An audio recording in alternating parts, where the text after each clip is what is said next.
Welcome to the deep dive. Today, we're really going to try and cut through some of the noise. We want to connect some pretty massive dots that are shaping our world right now. You might think of these as totally separate challenges, but, well, our sources reveal this profound, almost undeniable interconnectedness. We're diving into the urgent push for global peace, the groundbreaking advancements in artificial intelligence, and that vital revolution in clean energy.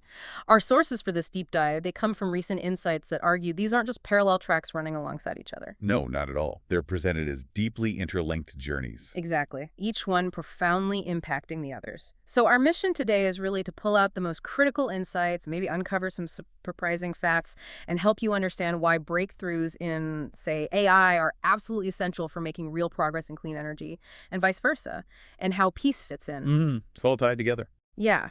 So let's explore these connections together. Get ready for maybe some aha moments, because this deep dive, I think it's going to challenge how you see the future unfolding. Okay, let's unpack this. Right, let's start by painting the broad strokes, setting the stage for the 21st century. Our source material highlights how this era is being fundamentally shaped by what they call two monumental parallel revolutions. Yeah, it's a great framing. Like two incredibly powerful engines driving humanity forward, but maybe on different tracks, or seemingly different tracks anyway. Exactly. The first of these, according to our sources, is China's, well, rapid and really significant leadership in the realm of clean energy. And it's important to stress, this isn't just China building a few more solar panels here and there, right? No, not at all. This is about a truly massive strategic shift in global power dynamics, and it's tied directly to sustainable resources. The scale is just enormous. It really is. Consider this. China now accounts for over half of the world's renewable energy capacity. That's a staggering figure. Over half. Wow. Yeah. They dominate the manufacturing of solar panels, wind turbines, electric vehicle batteries, the whole supply chain, really. For instance, get this. In 2023 alone, China added more renewable energy capacity than the entire world did just the year before, in 2022. That's incredible acceleration. It's not just incremental growth. Precisely. It's a foundational reshaping of the global energy landscape. And, by extension, that impacts economic and geopolitical influence massively. Absolutely. When a nation leads the charge in the very energy that's supposed to power our collective future, well, it fundamentally alters who holds the cards, doesn't it? It really does. Now, on the other side of this parallel development, we have the second revolution. Which the sources pin on America. Right. America's undeniable leadership in the field of artificial intelligence, AI. And here, too, the pace is just breathless. Totally. When we look at the speed of innovation, the sheer scale of R&D, the transformative potential of AI across countless industries, aspects of daily life, it's clear the United States is at the forefront right now. We're talking sophisticated machine learning, complex neural networks. Everything from the algorithms powering your recommendations and medical diagnostics to things like generative AI, autonomous systems, the breakthroughs are happening fast. And it's not just Silicon Valley, is it? It's deeper than that. No, it's a whole ecosystem, a deeply integrated scientific and technological infrastructure that fosters these rapid advancements. Research labs, huge venture capital investments. It's an engine of innovation, really, reshaping everything from science to defense. Exactly. So you've got these two massive shifts, and our source, it frames them as different fronts in the global struggle to secure a livable future. That's such a powerful phrase, livable future. It is, isn't it? It suggests these aren't merely, economic races or tech competitions for market share. No, it frames them as existential. Yeah. As if humanity's very ability to thrive, maybe even survive, hinges on progress here. Yeah, the language points to a struggle not just for dominance, but for the fundamental conditions needed for life on Earth to continue flourishing. It's like each nation holds a key to a different but equally vital door for our collective future. So, okay, why should this parallel development matter to you listening right now? Well, this is where the paradox comes in. Exactly, because, as our sources point out, kind of paradoxically, a secure future simply won't be achieved without genuine cooperation between these two superpowers, China and the U.S. Even though they're leading in separate fields and often framed as competitors. Right. This isn't just abstract geopolitics we're talking about. It's about the air you breathe, the climate you live in, the technology that will define your job, your health, your daily interactions. The argument seems really clear in the sources. Neither country can truly secure that livable future in isolation. No matter how dominant they are in their respective fields. Their success is presented as being totally intertwined with their ability to work together, not just compete. Yeah, it's a challenging thought. That juxtaposition, of these two leadership roles, it immediately makes you think bigger, doesn't it, about the broader truth? It does. And what's truly fascinating, I think, is that inherent contradiction they present. You've got these two giants, each pioneering a critical path to the future. One in energy, one in intelligence. Exactly. The energy that sustains life, the intelligence that transforms it. Yet their ultimate success is described as deeply interdependent. It's a paradox that really underlines the global nature of the challenges we face now. It's a reminder, maybe, that a truly livable future isn't a zero-sum game where one wins and the other loses. Right. To elaborate on this paradox, the source makes a very clear point. It's just not enough for one nation to lead in one area, is it? No, the global nature of these challenges, climate change, AI means isolated progress, is ultimately limited. It just can't solve the whole problem. And the source uses that line, algorithms do not respect borders. Which isn't a metaphor, is it? It's literal. Yeah. It's a literal truth about how AI systems operate and how their impacts, good or bad, can just rapidly spread across the globe without any regard for national boundaries or who's supposedly in control. You can easily imagine an AI breakthrough, or maybe more worryingly, an AI safety failure in one country. And its effects would ripple outwards instantly. They wouldn't be contained.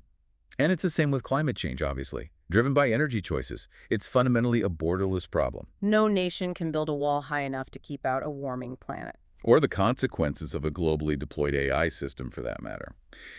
So the only way to address these borderless problems, well, it has to be borderless cooperation. Makes sense. And if we connect this to maybe the bigger picture, the source even brings up ancient prophecies. It mentions the age of abundance was prophesied in the scriptures thousands of years ago. Yeah, that really jumped out at me too. It gets you thinking, right? If these massive technological revolutions, clean energy, AI, if they really are paving the way for that kind of era. An era of unprecedented prosperity and well-being for everyone, where basic needs are met easily, human potential is unleashed. If that's the potential, then the crucial question becomes, how do we ensure these paths, these two revolutions, actually converge rather than collide? Right. We might have the tech or be developing it, but do we have the cooperation needed? Exactly. The sources seem to hint that our human capacity for cooperation, or lack thereof, might be the real bottleneck here, not the technology itself. That suggests a kind of shared destiny, doesn't it? Something that transcends narrow national interests. Yeah. It underscores that the very promise of abundance depends on finding that common ground, on working together. Okay, so we've established these two powerful revolutions, China and clean energy, America and AI, and this idea, this maybe uncomfortable reality that cooperation between them is absolutely essential for a secure future. Right. But here's where things get, well, critically intertwined. Our sources draw a really clear, very urgent line between these technological and energy advancements and, well, a concept that can seem more abstract, genuine peace. Not just the absence of war, but something deeper. Exactly. It's a bold assertion they make, but the sources frame peace not just as, a desirable outcome, something nice to have. But as an absolute necessity. Yes. A non-negotiable prerequisite for making progress on the other fronts. The material really emphasizes that AI safety in particular cannot be achieved without a framework that brings Washington and Beijing to the same table. So it's not just a polite suggestion, it's fundamental. Right. It's stated as a fundamental requirement. And the implication is pretty stark. Without this direct, sustained, collaborative engagement between the two leading powers in AI. U.S. and China. Any efforts to ensure AI's safety are likely to fall short. They just won't work globally. You could have all the brilliant minds working on the technical fixes. Exactly. But if the geopolitical trust isn't there, if the basic channels of communication aren't open and reliable, those technical solutions just can't be globally implemented or verified effectively. It's a powerful warning, isn't it? That the technical challenge of AI safety is deeply, maybe inextricably, linked with the geopolitical landscape. Totally. And that analogy used for this interdependence is quite powerful. Algorithms do not respect borders, and risks in one country inevitably spill across the globe. We touched on that before, but it bears repeating. Definitely. Think about it for a moment.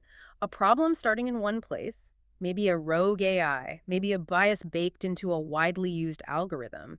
Maybe even a climate disaster made worse by uncoordinated energy policies. It has direct, tangible global Like implications. a financial algorithm glitch causing chaos in global markets. Or sophisticated deepfakes created in one country destabilizing elections somewhere else entirely. These aren't just hypotheticals anymore, are they? No, they're about the very real, interconnected nature of modern technological risks and environmental impacts.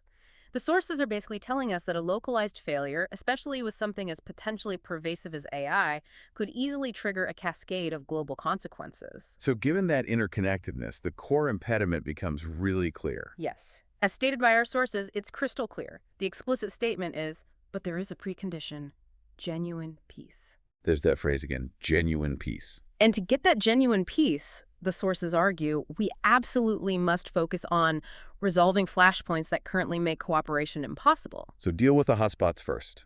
Essentially, yes. Directly address the points of friction, the areas of severe disagreement and mistrust, before we can truly collaborate effectively on the big global issues like AI safety and the clean energy transition. It's like trying to build a really complex, delicate structure. On ground that's constantly shaking from earthquakes. Yeah. These flashpoints are the unstable foundation, threatening to undermine any cooperative efforts before they even get off the ground. This really forces us to confront maybe a foundational truth here. What's that?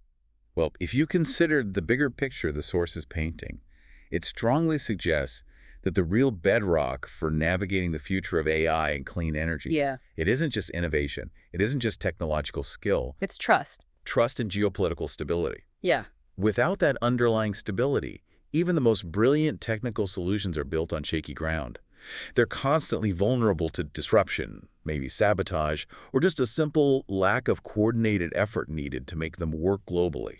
So we need to define genuine peace in this context more clearly. Absolutely crucial. It's important to understand it isn't merely the absence of active shooting conflict. That's often our default understanding, isn't it?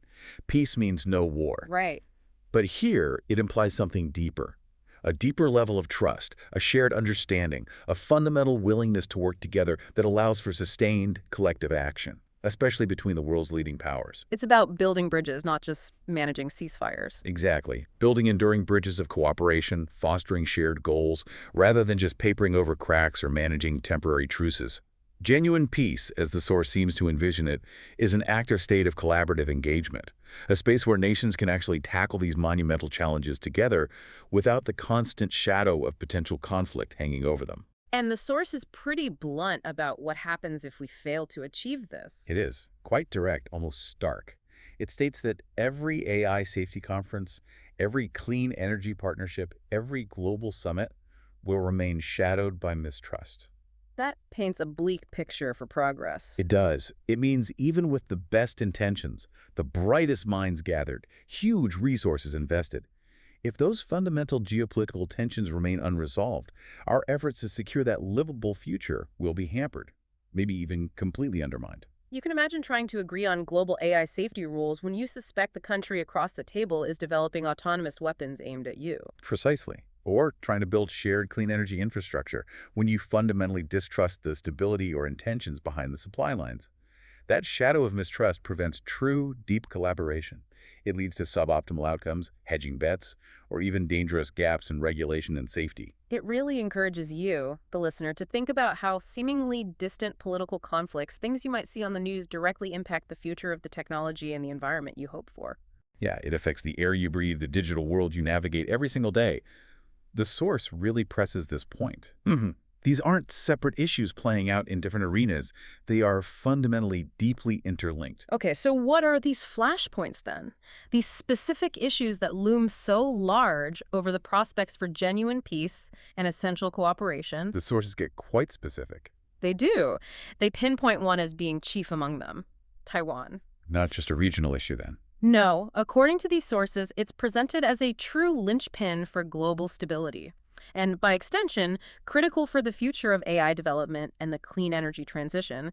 It connects directly back. Wow, okay. The material notes, and this isn't news to many, that the Taiwan question has long been a fault line between China and the United States. Decades of tension there? Absolutely. It's not a new issue that just suddenly appeared. It has decades of complex history, diplomatic maneuvering, strategic tension behind it.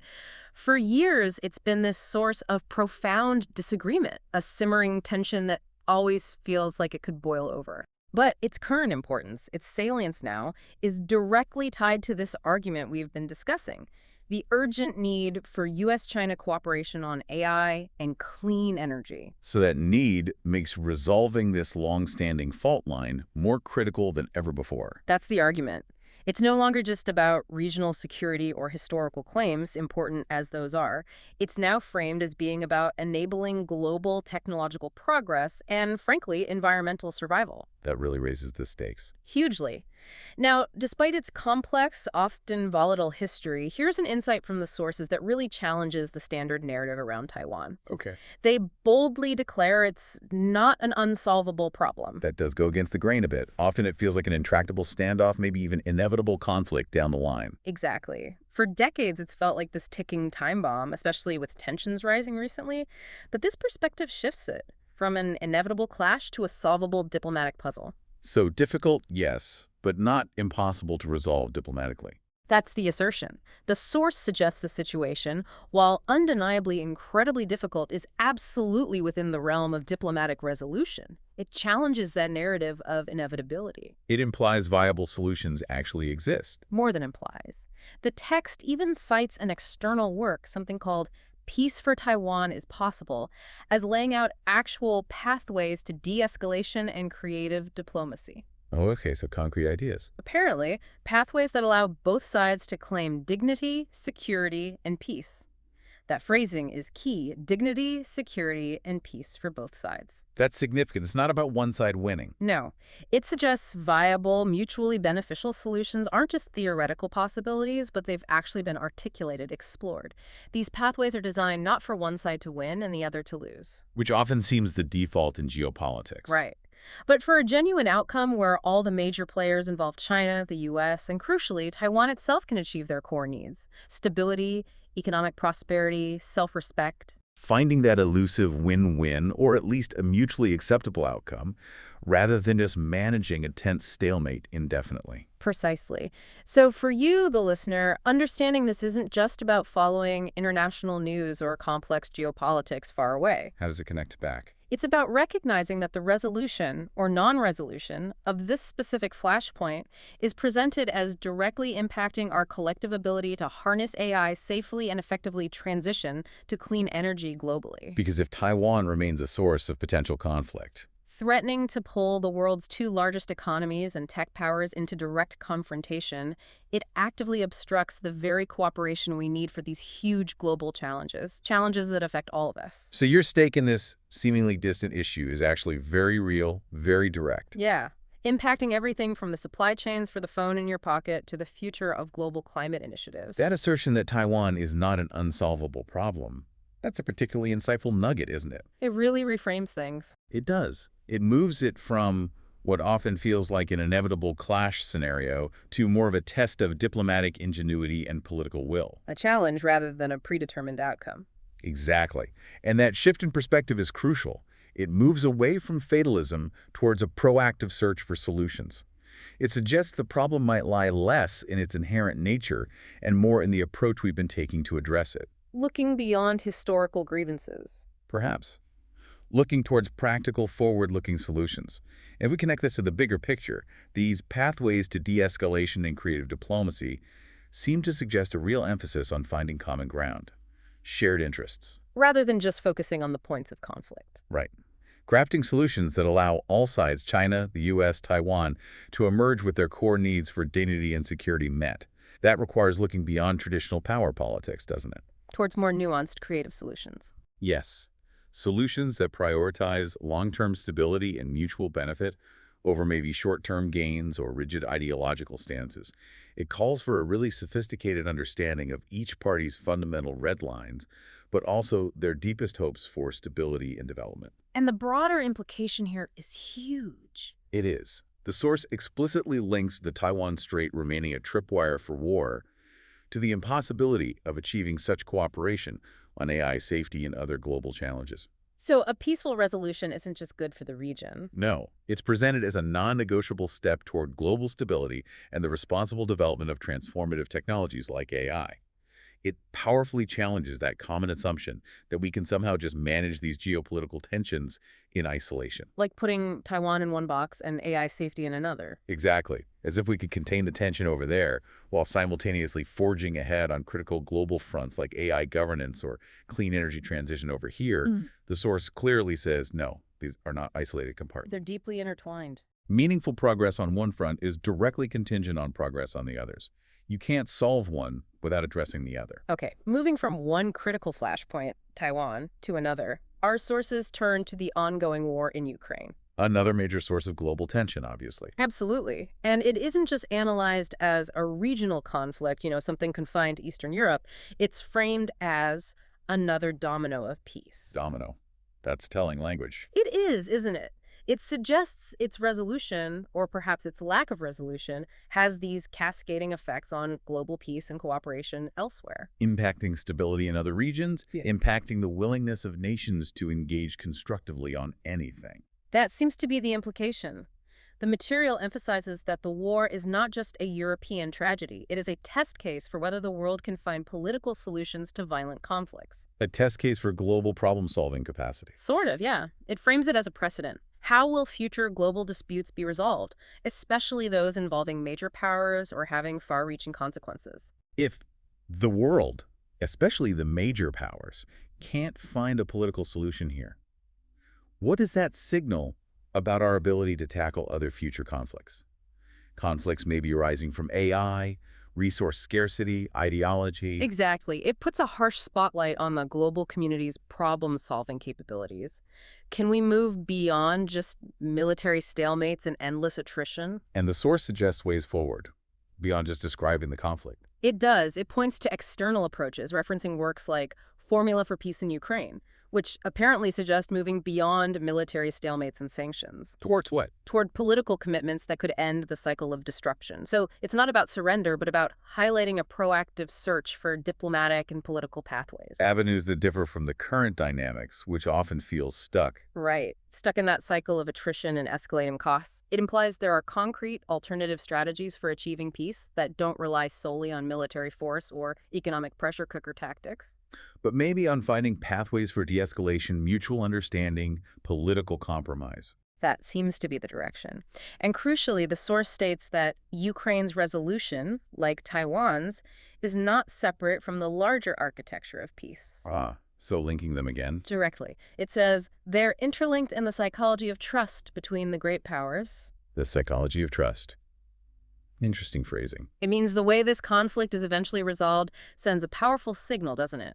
About the willingness, the capacity of major global actors to build and maintain trust. And if these flashpoints, Taiwan and Ukraine, remain unresolved or are handled through just continued conflict, it erodes the very trust needed for that broader cooperation we keep talking about. Cooperation on AI, safety, clean energy, all the other shared global challenges. it becomes a fundamental challenge to the whole global trust ecosystem. Exactly. And without that trust, genuine collaborative problem solving becomes almost impossible. What's really fascinating here, though, is the emphasis the source places on Ukraine's own agency in seeking peace. Not just waiting for external actors. Right. Not solely relying on external powers to mediate or dictate terms. The source actually suggests two specific, bold, unilateral political moves Ukraine could potentially make. Unilateral, things they can do themselves. Yes. It underscores that the path to resolution can often begin from within a nation involved in conflict. It really raises an important question for any nation caught in conflict, doesn't it? Which is? Even amidst intense geopolitical pressures, even during active war, what power does a nation actually have to shape its own peace, to change the dynamics? It suggests there might be internal levers for change, even in overwhelming circumstances. Exactly. Levers that could fundamentally alter the external dynamics. Okay, so what are these two proposed moves? Let's dig into the first one. The first one involves addressing the NATO clause in Ukraine's constitution. The stated goal of joining NATO. Yes. The source boldly calls Ukraine's constitutional commitment to join NATO one of the most counterproductive clauses ever drafted. Wow, strong words. Counterproductive. What? Because, it argues, this clause carries significant symbolic weight but zero strategic value in the current reality. Zero strategic value. How so? Well, the material points out, quite frankly, that NATO has given no signal that Ukraine's membership is imminent or even likely. The door, for now at least, is explicitly described by the source as closed. Okay. So this constitutional line, the source argues, effectively locks the country into a confrontational posture that fuels the war narrative. Playing into Russia's justifications. That seems to be the implication. It suggests that a written intention, however well-meaning when it was put in, can become a kind of self-imposed limitation. It hinders diplomatic flexibility and might inadvertently prolong the conflict by reinforcing a particular narrative. It creates unnecessary rigidity. Is there an example given? Yes, a powerful one. The source offers a compelling historical parallel with Finland. Finland, a country with a long border with Russia, whose constitution never mentioned NATO, and yet Finland is now a member. Ah, right. So the Constitution didn't dictate the outcome. Exactly. It powerfully demonstrates that removing the clause from Ukraine's constitution doesn't prevent NATO from inviting Ukraine into the alliance in 10 years, or 20, if circumstances change and NATO members agree. So the text of the Constitution doesn't bind NATO's actions. Only Ukraine's current diplomatic posture, arguably. It boxes Ukraine into a position of maybe unnecessary rigidity that serves no practical strategic purpose right now. And the actionable insight here is its directness. And its autonomy, yes. This move requires no permission from NATO, Moscow, or Washington. It's presented as entirely within Ukraine's power to enact on its own terms. A clear path to potential de-escalation that doesn't rely on external agreement first. A strategic de-escalation Ukraine could undertake unilaterally if it chose to. Okay. What's the second bold move proposed? The second move suggested is Ukraine embracing a federal model. Federalism. How would that work? It involves granting real autonomy, linguistic rights, and cultural protections to its regions, regardless of the war's outcome. So not just an internal governance change, but a strategic move. Presented that way, yes, a significant strategic advantage. Why? Because, the argument goes, it could undercut one of Russia's central justifications for aggression.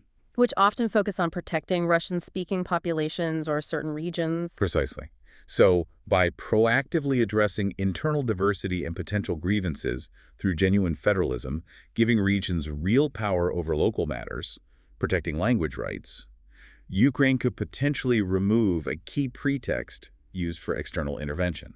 Diminishing one of the stated reasons for the conflict. Right. Strengthening Ukraine from within while simultaneously weakening an external narrative used against it. And are there internal benefits suggested, too? Absolutely. Beyond the external strategic benefits, this move would also strengthen Ukraine's democratic credentials and internal cohesion. How so? Well, think about it. Granting regions more meaningful autonomy and protecting cultural rights can foster a deeper sense of belonging and loyalty among all citizens, regardless of their linguistic or cultural background. Building a more resilient, unified nation from the inside out. Exactly. Ensuring all regions feel a genuine sense of belonging and representation, thereby solidifying its democratic foundations and national unity over the long term. This kind of proactive internal reform could foster a deeper, more sustainable peace within Ukraine itself, making it ultimately a stronger, more stable partner in any future European peace architecture. So, taking these two shifts together, removing the symbolic NATO clause and committing to genuine federalism. The source describes them as having the power to transform the landscape and fundamentally reset the terms of negotiation. That's a powerful claim. Internal political shifts having profound external impacts. It is. And the source concludes this point with a really profound thought, maybe a lesson for any nation navigating complex conflicts. The path to peace does not always run through grand summits or high-level mediators. Where does it begin, then? Sometimes, it says, it begins with a pen inside a parliament chamber. Wow. That really reminds you, the listener, that sometimes the most impactful changes can be internal. Yes. Originating from sovereign decisions within a country, rather than waiting for international conferences or external pressure. It's about a nation potentially exerting its own agency to reshape its future, even in incredibly difficult circumstances. Okay, let's try and tie these threads together now. Let's bring the conversation full circle back to AI safety. Right, the third major theme. And this isn't just presented as another technological challenge or, a niche concern for engineers and ethicists. Our source identifies it as the most global of all challenges. The most global, that's a huge statement. It is. It suggests its scope and potential impact dwarf many other issues we think about daily. It truly positions it as a shared destiny for all of humanity. And why so global? Well, the material states powerfully. AI is not a tool that can be safely regulated in isolation by one country. So purely national approaches just won't cut it. That's the clear message. Just as algorithms transcend borders, so do the risks associated with them. A single nation developing or deploying an unsafe AI system could create ripple effects across the entire globe. Making unilateral regulation totally insufficient. Right. Think about the rapid spread of AI-generated misinformation, or the potential for advanced AI systems to be misused across borders for espionage, cyber attacks, influencing elections. The complexity and the interconnectedness of AI systems demand a much broader perspective. Yes. One that acknowledges that a problem created or emerging in one country very quickly becomes a potential problem for everyone. So what's the alternative? What's demanded instead? A cooperative regime is the phrase used. Something explicitly akin to arms control in the nuclear age, but even broader in scope. Broader than nuclear arms control. That's saying something. It is. Think about the immense historical effort involved in nuclear arms control, the treaties, the verification mechanisms, the trust building, the decades of painstaking diplomacy between adversaries. And AI governance needs something even more comprehensive. That's the suggestion. Why broader? Because AI's nature is so pervasive, it could integrate into virtually every aspect of society. Finance, healthcare, transport, military, your personal assistant. Everything.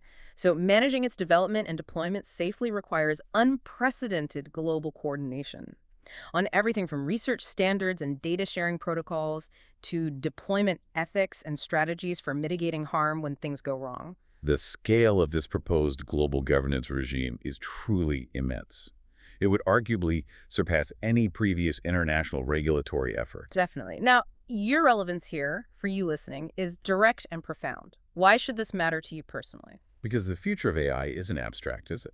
Not at all. Its safety, its ethical development, its potential benefits, they directly impact everyone, everywhere. It's not a distant concern for policymakers or tech CEOs.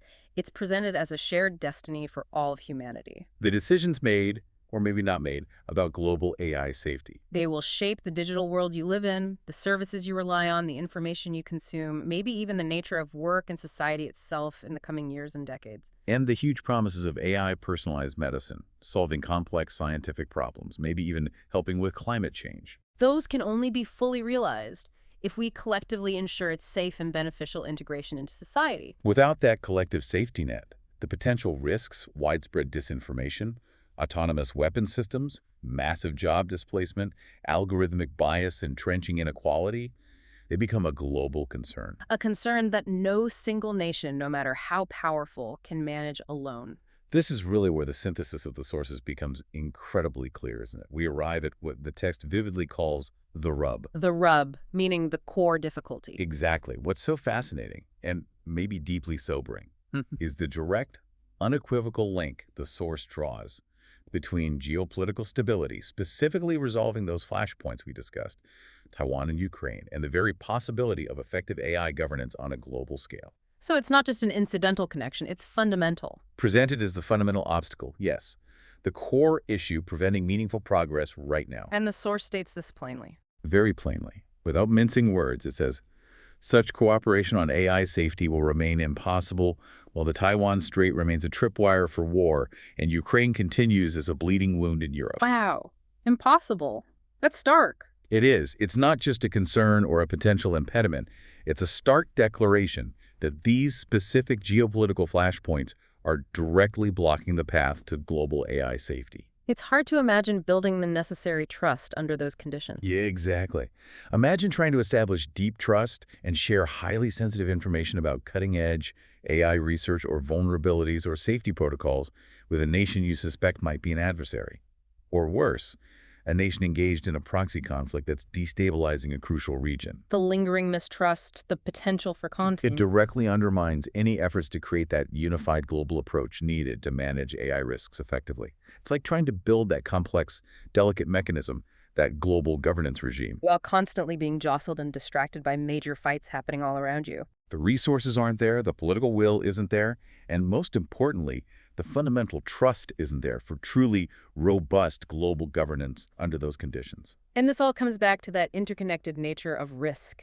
Yes, because AI risks spill across the globe.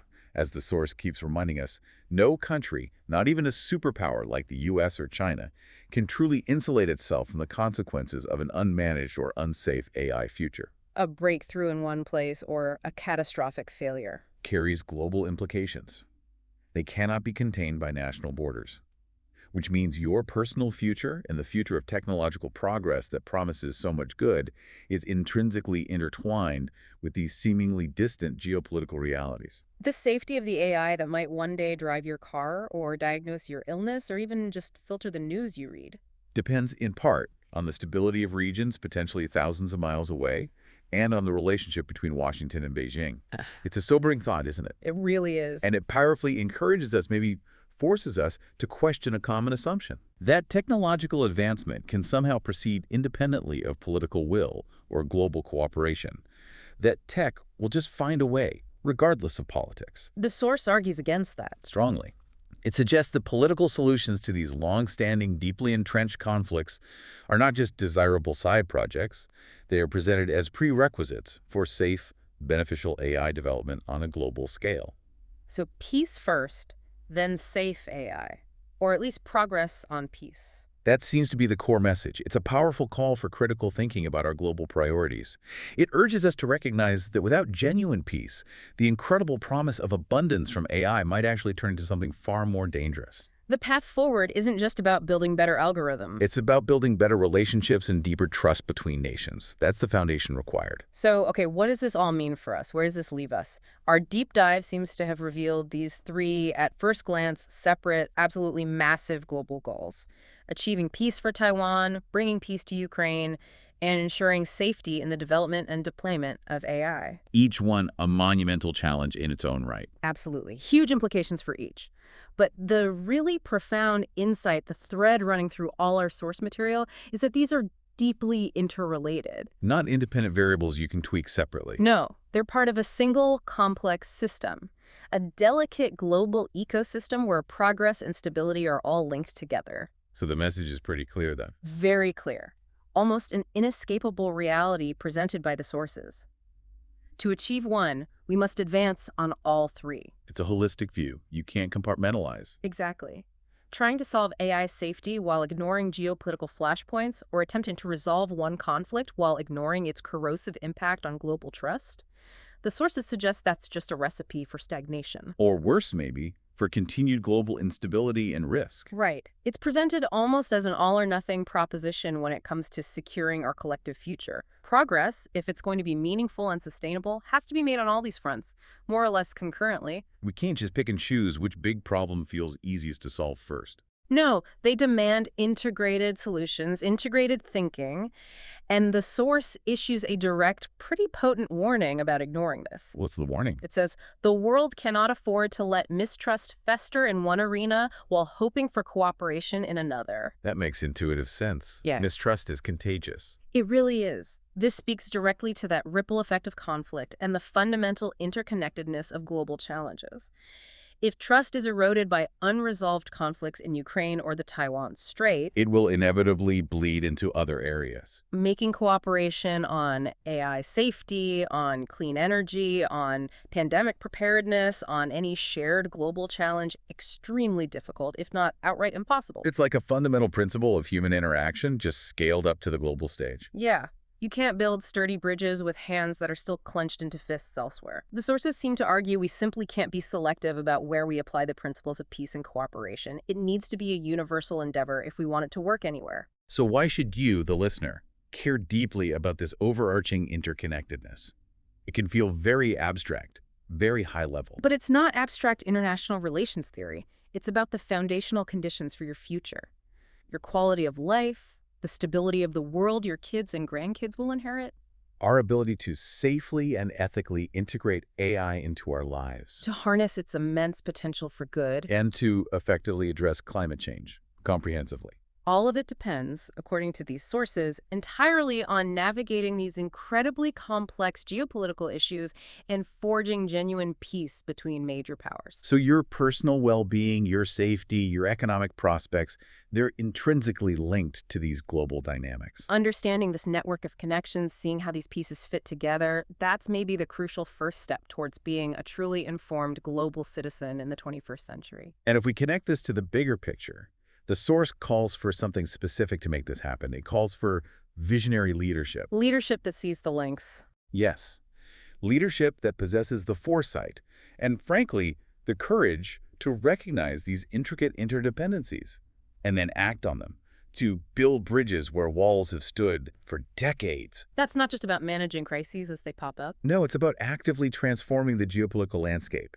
It requires leaders who can see beyond immediate national interests, beyond short-term political gains, to grasp the profound interdependencies that define our global reality now. Leaders who prioritize long-term stability and cooperation over historical grievances or zero-sum competition. Exactly, because they understand that our collective future hinges on it. And the ultimate aspiration, as the source puts it. It's to forge a new global compact where energy, intelligence, and peace come together to secure the human future. A new global compact. That sounds huge. It is. It's not just about managing crises reactively. It's about proactively, consciously constructing a more collaborative and stable world order, a truly profound shift. It's like a grand vision, isn't it? A blueprint for a future where humanity's greatest challenges, energy, intelligence, conflict, are met with our greatest capacity, cooperation. This compact would intentionally integrate our technological progress with our geopolitical stability, ensure our amazing advancements actually serve humanity rather than threaten it. It's about consciously designing a future where that age of abundance we talked about earlier might actually be possible for everyone. But it all starts with understanding. Absolutely. Ultimately, knowledge is most valuable when it's understood and applied. For you, the listener, grasping these interdependencies, really internalizing how peace, AI, and energy are linked, that's the crucial first step. It empowers you to assess global events more critically. Yes. To understand the true stakes involved when you read headlines about distant conflicts or tech regulations, to see the direct relevance of these big geopolitical moves to your daily life and your future. It reminds us that solving complex problems, especially global ones like AI safety and climate change, requires seeing the whole system. The whole interconnected system, yeah. Yeah. Rather than just trying to tackle isolated symptoms one by one, this isn't just about predicting what the future will be. It's about understanding what we, collectively, can make it if we make the right choices. Hashtag tag outro. So this deep dive today has really shown us, I think, that the future isn't just going to be determined by technological breakthroughs or new economic policies alone. No, it seems much more fundamental than that. It really does. It seems fundamentally about human choices, about our collective ability or inability to transcend historical divisions and mistrust. We started with that intriguing idea from the sources that the age of abundance was, prophesied long ago. And now we're actually seeing the technological pathways to that kind of future potentially opening up with AI and clean energy. The tools seem within reach. The technical means, at least. Exactly. Yeah. So here's maybe a provocative thought for you to mull over as we wrap up. If the means to abundance are now arguably within our grasp, what are the real obstacles remaining? Are the real endgame challenges not actually technological anymore, but instead, are they the human failures? Failures of mistrust, of isolationism, of an unwillingness or inability to engage in that genuine peace the sources kept emphasizing. Could it be that the ultimate deep dive we all need to take isn't just into technology, but into our own collective capacity for cooperation? Into the very nature of human trust and conflict resolution on a global scale. It's a challenging thought. Definitely something to think about. Think about how these huge global dynamics ripple down, affecting every aspect of your lives. And maybe think about how an informed you, understanding these connections, can play a part, however small, in influencing the direction we all take together. Thanks for joining us for this deep dive.